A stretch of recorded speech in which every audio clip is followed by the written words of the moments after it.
Welcome back to Monitors Unboxed. Today I'm reviewing a $350 US QD-OLED gaming monitor, the Dell Alienware AW2726DM. This is a very interesting product because I think it's the outright cheapest OLED gaming monitor on the entire market. It is very cheap for this panel hardware. But it's also not the same as a lot of the other QD-OLEDs that I've tested previously. Some cutbacks have been made to offer this at a lower price point, and that's what I'll be exploring throughout this video.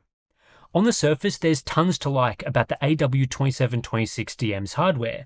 This is a 27-inch monitor with a 2560 by 1440 resolution and 240Hz refresh rate, which is very similar to other QD-OLEDs that have become available over the last couple of years.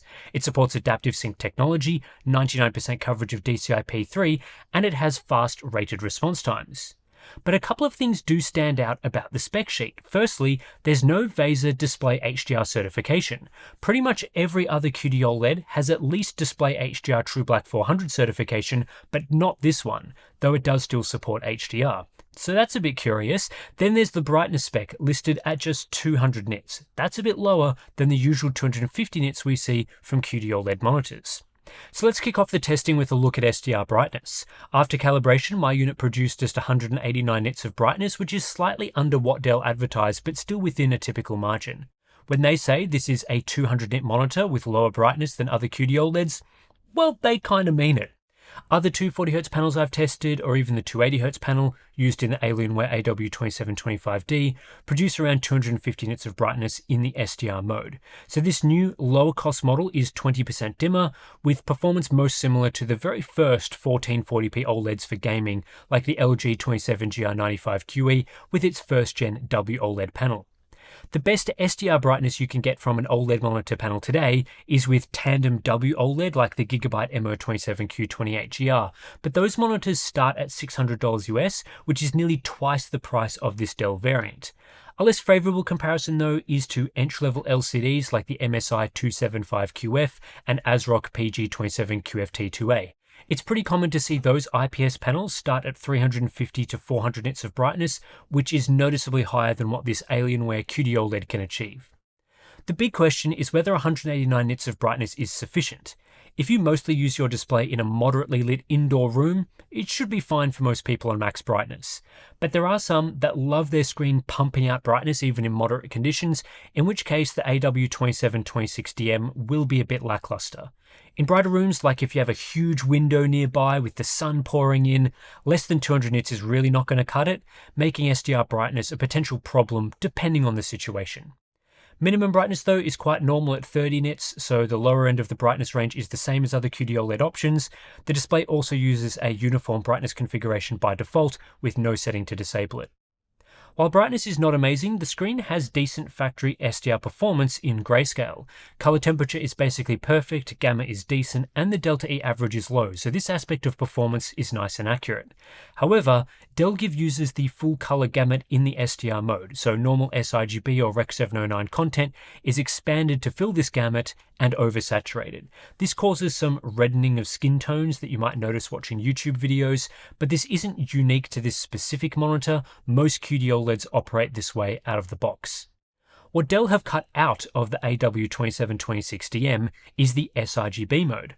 On the higher end AW2726D, Dell offered a preset mode called Creator, which had a setting for color space that allowed you to switch the screen over to an sRGB configuration. On this low-cost QD-OLED, the Creator mode has been omitted entirely, so there is no sRGB emulation option in hardware. You can still get much more accurate colors with no oversaturation in the SDR mode if you use Windows 11's Auto Color Management feature. However, this only works with your PC. With no sRGB mode in hardware, you can't get this benefit on input devices that don't support color management. The results using ACM though are very good, same grayscale performance I described earlier, but now with good saturation and a color checker delta E average below 5. That's the threshold I use to determine whether a monitor has good factory calibration, and while this is being achieved using a software setting in Windows, I'm happy that this is an option for buyers. Performance can be improved through a full calibration and some setting tweaks. We provide ICC profiles and all our optimal settings to Patreon members. HDR. on the AW2726DM is quite interesting. On all the other QD-OLEDs I've tested to date, at least 2 base modes have been offered. A true black mode, which offers the best accuracy but caps peak brightness to about 450 nits, and the peak 1000 mode, which isn't as accurate but increases peak brightness to at least 1000 nits. Each monitor manufacturer would slightly tweak these modes to their liking, but the base configurations were similar, and 1000 nits of brightness would always be possible. On this new $350 QD-OLED, there is no peak 1000 configuration. There's a couple of different HDR modes, but none offer peak brightness above 400 nits. This is a major cutback Dell have made, which creates some segmentation in their lineup. The higher tier models offer 1000 nits of HDR brightness, but this entry-level QD-OLED does not, so if you want higher brightness, you have to spend more. The other interesting aspect about HDR performance is how the display performs tone mapping. With HDR signals, metadata is sent to the monitor, which includes information on the content's brightness and the mastering display's color volume. The display then chooses how to tone map content in the event it's trying to show something the display really can't show, like brightness that's higher than the display's peak brightness. This metadata doesn't matter too often on gaming monitors because most monitors I've tested use something called source-side tone mapping. This is where the display largely leaves tone mapping up to your PC. In PC games, you often have HDR settings to control brightness, so the display doesn't really need to perform its own tone mapping. In those cases, HDR metadata is ignored. With the AW2726DM, the HDR modes seem to perform quite a bit of tone mapping depending on what mastering display metadata is sent to the monitor. If this metadata suggests a max brightness of 400 nits, EOTF tracking is very accurate, but there's a hard cutoff at 400 nits. This is the performance you get when content respects what Windows lists as the display's peak brightness. In this case, that value is set to 408 nits. A lot of games do respect this number and factor it into their HDR output, but not every game does. If the mastering display brightness is set to 1000 nits or higher, which I'd say is, I guess, a more normal number, especially for video content, a lot of tone mapping occurs. There's a much smoother roll-off at high brightness levels to avoid clipping highlight details, but also quite significant over-brightening throughout the middle to lower parts of the range. In this situation, HDR content loses a lot of its depth and punch, but it stops aggressive highlight clipping. This means HDR accuracy on this monitor is a bit variable. If the content is set up with a 400 nit max brightness in mind, and it tells the monitor this, everything looks pretty good. But when tone mapping needs to occur, I'm much less enthused about how the screen looks. Really, the main issue here is that the AW2726DM has a very low brightness output in the HDR mode, which I'd describe as insufficient for a true HDR experience. Because it's an OLED panel, a lot of other stuff is done very well. You get per pixel control and deep zero level blacks, providing stunning contrast and great shadow depth, but the brightness side of things is extremely lackluster. Full screen HDR brightness is very similar to the SDR mode, topping out at 186 nits. This isn't miles off other QD-OLEDs, but still a bit disappointing that it can't hit the same 250 nits value that I normally see. 10% window brightness is also below other QD-OLEDs. It is a level higher than the SDR mode, so you do get some additional brightness in the HDR mode versus SDR mode, but at 380 nits, we're looking at around 20% less brightness than a typical QD-OLED. This is also why the screen does not have Display HDR True Black 400 certification, as its brightness output doesn't reach the minimum 400 nits required for that tier. 2% window brightness is also just 380 nits, which is well below most other monitors. Most QD-OLEDs in their peak 1000 modes achieve over 1000 nits, and even some of the older WOLED models achieve over 700 nits. This is the most significant downside to this low-cost model relative to other OLEDs. Real scene HDR brightness is understandably quite low, with an average of just 260 nits across my 8 test scenes. That's 30% lower brightness than the AW2726D in its true black configuration, and about 40% lower than a typical QD-OLED in its peak 1000 mode. As no scene produced more than 400 nits of brightness, the HDR experience is relatively poor. It's really difficult to evaluate the HDR performance on a product like this. Because SDR brightness is capped at below 200 nits, the HDR mode is brighter in practice, and because it's an OLED, it has fantastic contrast capabilities. It's also a wide gamut monitor with 99% coverage of DCI-P3 and 82% coverage of Rec 2020. So the HDR mode isn't as useless as we see from LCDs that lack local dimming. A lot of content looks reasonable in this mode and better than in the SDR mode, but it's far from a great experience, especially if you are expecting the usual performance of a QD-OLED. One area that hasn't received any cutbacks is motion performance. This panel delivers the exact same speed and clarity as other 240Hz QD-OLEDs with lightning fast response times and a great refresh rate. If you're primarily interested in an OLED for how fast these panels are, this lower cost Dell model is a great option. This QD-OLED option is also much better than LCDs in its price range. Previously, if you were spending $350 on a 1440p monitor, you're probably getting an LCD with a refresh rate between 240 and 360 Hz. Now, entry-level 240Hz LCDs have fallen in price recently to sit more around $220 for some of the entry-level models, so this QD-OLED is coming in at a premium, but what you have to keep in mind is that QD-OLEDs are significantly faster. The best LCDs right now, you're looking at an average response time at their maximum refresh rate of around 4.5 milliseconds.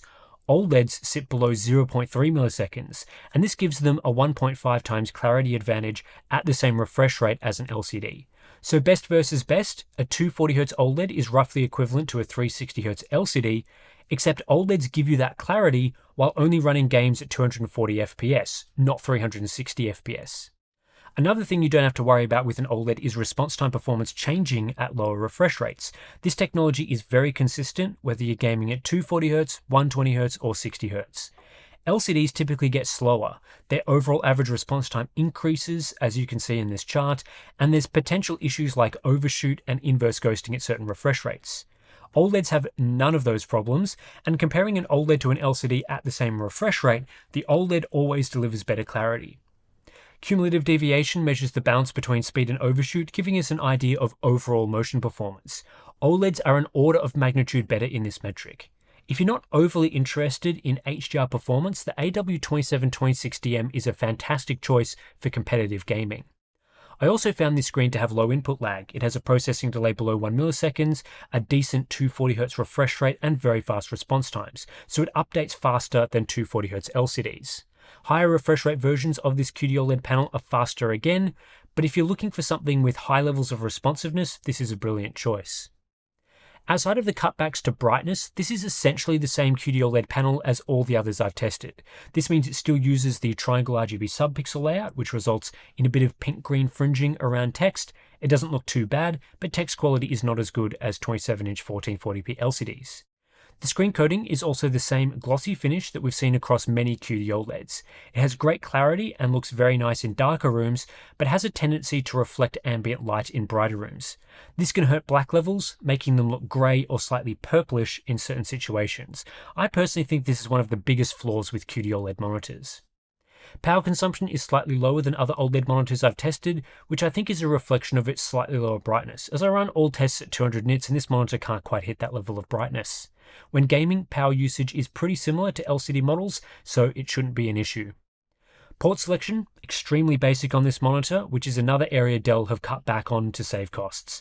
It's really the bare minimum here, one DisplayPort 1.4 with DSC and two HDMI 2.0 ports. As the HDMI ports do not use HDMI 2.1 class link speeds, they are capped to just 120Hz instead of the full 240Hz, which is a bit disappointing.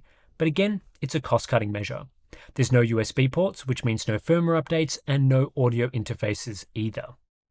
The OSD is controlled through a directional toggle on the rear of the panel. It's a fairly basic interface and feature set with the usual color controls and a couple of gaming options like a refresh rate counter and shadow boosting. As I mentioned earlier, this model omits Dell's Creator Mode that provided an sRGB setting, and it also omits Alien Vision, which was Dell's feature for assisting with gaming through crosshairs and other processing. It's definitely the most basic setup I've seen on a Dell OLED.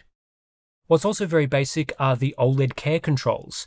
OLED panels are susceptible to permanent burn-in, so they're not a great choice for continual static content like using desktop apps for long periods. Dell have implemented OLED care features that will, slightly shift the screen, dim it in certain scenarios, that sort of thing. You just can't control those features at all. They're always enabled. In better news, Dell still offer their 3-year burn-in warranty.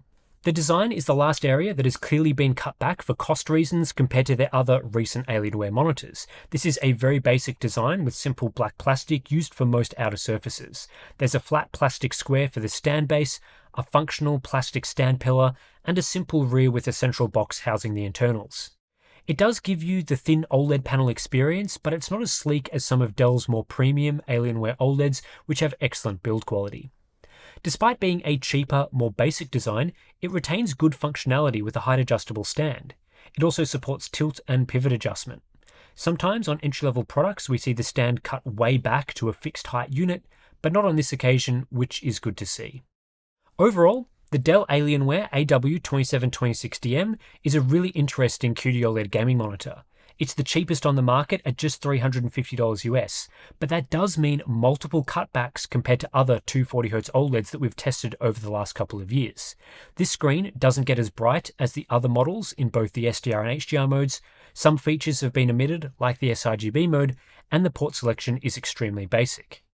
Because of these reductions and changes, the AW2726DM isn't as good as other 1440p 240Hz QD-OLEDs. This is not simply an equivalent to monitors like the MSI 273QPX24 at a much lower price. It's a genuinely different product with purposeful segmentation and differences to hit an all-time low MSRP. If you want a QD-OLED that offers the full brightness we know these panels can offer, you're still going to have to spend more on a higher-end model. Dell are not advertising this monitor deceptively or anything like that. The lower brightness spec is clearly listed on their website, but it is super important to be aware of the differences between this model and others. There are tons of 27-inch 1440p 240Hz QD-OLEDs on the market, a lot of which offer near identical performance and brightness. It would be easy to think this new Alienware model is just another iteration of those at a lower price, but it's not. So are the brightness changes a deal breaker? In the SDR mode, slightly under 200 nits is not amazing, but it's not terrible either. In a lot of rooms, this display is still going to be highly usable. But in the HDR mode, not offering a 1000 nit configuration and brightness maxing out below 400 nits really hurts the HDR experience. This is the most significant drawback compared to other QD-OLED options. In fact, I'd say this monitor falls short of offering true HDR because of it. At the same time, despite brightness cuts, this is still a much better panel for gaming than your typical 1440p 240Hz LCDs. You get per pixel control and deep zero level blacks, which leads to a very high contrast ratio in the SDR and HDR modes. Yes, the HDR mode doesn't have the brightness component, but it does have a wide color gamut and great shadow detail, which you just don't get on most LCDs without local dimming. Dell have also done a decent job of calibrating this monitor from the factory, even without the sRGB mode. As it's a QD-OLED, it also has fantastic motion performance at 240Hz with fast response times, high responsiveness, and low input lag.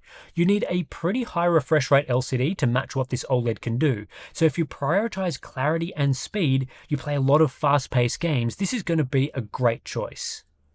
Whether or not this is a good buy at $350 US depends on what you're after.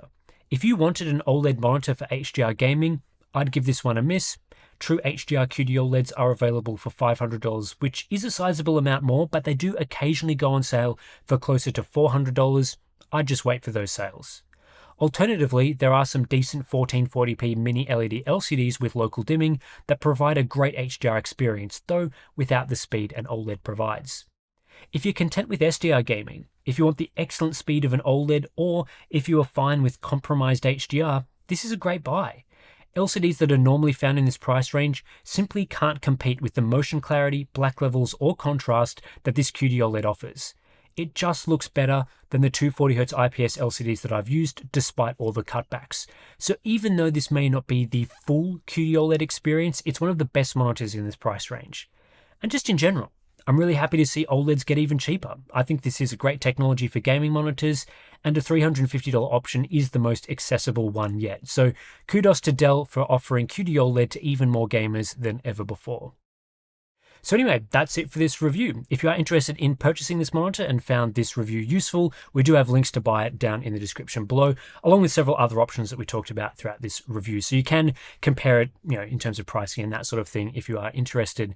We also do have Patreon linked down there if you want to support the channel directly. It does go into helping our independent review coverage and all the testing that we do, and you get some benefits on the other side. So Discord community, monthly live streams, BTS content, and some of the monitor specific stuff like ICC profiles and calibrated settings. So yeah, that's it for this one. Thanks for watching, and I'll catch you in the next one.